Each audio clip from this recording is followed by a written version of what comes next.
Raj here from InnovateYourLife.com. We're a group of physicians and medical students. So my story started a few years back.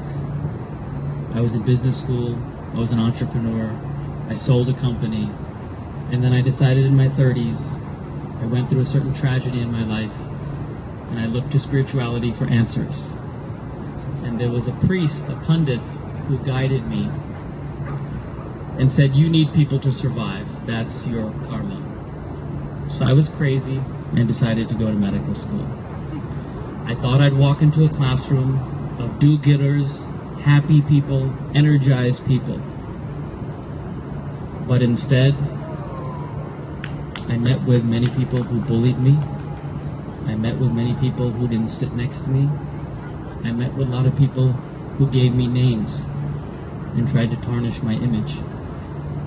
And I'm generally a tough guy, coming from the business sector and now into medical school. But I realized how much it hurt me, even to this day. And I decided in my second year, I'm a physician in training now, and in my second year, I picked up my bags and I left medical school. I didn't tell my friends, I didn't tell my family. I went and stayed in a hotel for a month, just upset on how I was treated and what this world of medicine is or is not. And then somehow or another, my senses came to me, and I said, I'm not going to let another human being decide my fate. It is my karma, just like this wise priest told me.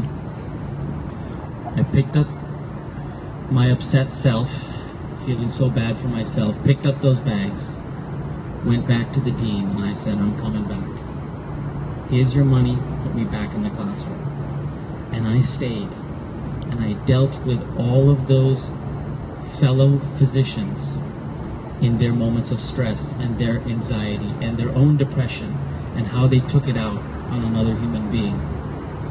And I created an organization with the help of so many good people called Innovate to this day, an assembly of over 200 physicians and medical students, and we push for reform now in the medical school curriculum, in residency training and fellowship, and so on and so forth. And that's why we're very proud and happy to be here with Kelsey and so many of you who are contributing members of society. Doctors cannot unionize. Doctors are expected to be the friend, the clinician, the attorney, the accountant, the financial advisor, the walking, talking encyclopedia. It is our time. If we don't make a voice, who will? And without us, society will crumble, will stop. But then we have to take charge. It is our responsibility. It is no one else's fault. And that's why we've assembled here. Doctors inherently have a challenge in assembling, in unionizing their own interests, their own lives. So please, make sure we keep this movement going. I am a personal story, and so many of you are, who will come out of those moments of darkness and channel that energy forward. This is a message of hope.